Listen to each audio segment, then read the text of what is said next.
जवाहर लाल नेहरू के वालिद ने बेटे को शाही खानदान की तरह पढ़ाया, नवाबों जैसी परवरिश की, कैम्ब्रिज यूनिवर्सिटी में तालीम दिलाई और जब वो बैरिस्टर बनकर हिंदुस्तान वापस आ गए तो उन्हें इलाहाबाद में अच्छे क्लाइंट्स लेकर दिए। जवाहरलाल नेहरू कम्युनिस्ट जहनीत रखते थे। वो सियासत में आकर मुआशरे में मुसावात पैदा करना चाहते थे। वालिद ने बहुत समझाया मगर जब ना माने तो उन्होंने एक दिन जवाहरलाल नेहरू की अलमारी से सारे कीमती सूट, जूते और सिगार निकाले और दोस्तों के बच्चों में तकसीम कर दिए और उनकी जगह खद्दर के 2 पाजामे और 2 कुर्ते लटका दिए और हाथ से बनी हुई देसी जूती रखवा दी। जवाहरलाल के कमरे से सारा फर्नीचर भी उठवा दिया गया, फर्श पर खुरदरी दरी और मोटी चादर बिछा दी और खानसामा को हुक्म दे दिया कि तुम कल से साहिबजादे को जेल का खाना देना शुरू कर दो और बेटे का जेब खर्च भी बंद कर दिया गया। जवाहरलाल नेहरू ने जब अपने कमरे का ये हाल देखा तो रात को मुस्कुराते हुए वालिद के पास आए। बड़े नेहरू साहब उस वक्त स्टडी में टॉल्स्टॉय का नॉवेल वॉर एंड पीस पढ़ रहे थे। बेटे ने पूछा, आप मुझसे खफा हैं? मोतीलाल ने किताब से नजरें उठाई और नर्म आवाज में जवाब दिया, मैं तुमसे नाराज होने वाला दुनिया का आखिरी शख्स हूंगा। छोटे नेहरू ने पूछा, फिर आपने इतना बड़ा ऑपरेशन क्यों कर दिया? वालिद ने बेटे से कहा, साहिबजादे तुमने जो रास्ता चुना है इसमें जेल, भूख और खारी के सिवा कुछ नहीं।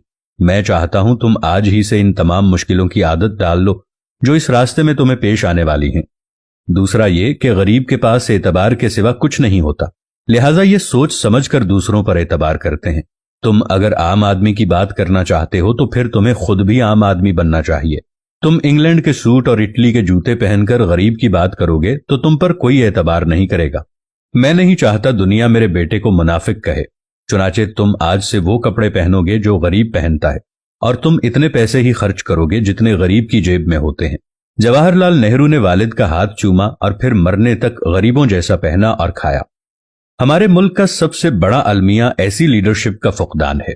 पाकिस्तान में लीडरों का ताल्लुक उमूमन ऐसे घरानों से है जो मुल्की खजाना लूटने के बाद या ज़कात खैरात के पैसों पर अय्याशी करने के बाद हुकूमत करना चाहते हैं।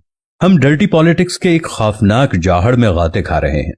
मुल्क की सब बड़ी सियासी जमातें गरीबों की बातें जरूर करती हैं, लेकिन इनके लीडर्स का लाइफस्टाइल और इनकी शख्सियत इनकी बातों से मैच नहीं करती। हजारों कनाल के बंगलों और फार्म हाउसेज में रहने वाले, कई कई लाख माहाना तनख्वाह और दुनिया भर की मुराआत और प्रोटोकॉल लेने वाले, बैरून मुल्क बड़े घर और बैंक बैलेंस रखने वाले, बुलेट प्रूफ गाड़ी और जहाज और हेलीकॉप्टर को मोटरसाइकिल की तरह इस्तेमाल करने वाले हमारे तमाम वजीर आजम एक गरीब मुल्क के रहनुमा नहीं हो सकते। अगर रहनुमा बनाना है तो गरीब आवाम से बनाएं जो आम शहरियों की तरह छोटे घर में रहे। ईरानी सदर अहमदी नयाद की तरह 2 दफा सदर रहने के बाद तेहरान की एक यूनिवर्सिटी में लेक्चरार की नौकरी करे। बराक ओबामा की तरह सदारत से फारिग होकर किराए का मकान ढूंढता फिरे। पाकिस्तान और बिलखुसूस गुलामाना जहनीत वालों से यह तवक्को अबस है। हमारी किस्मत में लीडर नहीं कारोबारी हैं।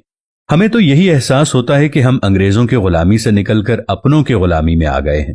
कहने को तो हम एक आजाद ममलकत के शहरी हैं, लेकिन हम किसी तौर भी आजाद नहीं। अब सूरत हाल यह है कि मुल्की हालात तब्दीली सरकार के बाद तजर्बेकार हुकूमत से भी नहीं संभाले गए।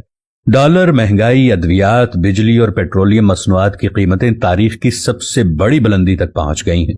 सोचने की बात यह है कि जब एक दिहाड़ीदार अपनी कमाई से 282 रुपए लीटर पेट्रोल खरीद रहा है तो माहाना लाखों रुपए कौमी खजाने से लेने वाले सदर, वजीर आजम, वजीर आला, वुज़रा, अफसरान, जजेस और ब्यूरोक्रेट्स को मुफ्त पेट्रोल मिलना बंद होना चाहिए। अगर मईशत को बेहतर बनाना है और IMF से छुटकारा पाना है तो इस अशराफिया को मिलने वाली सब्सिडी को खत्म करना होगा।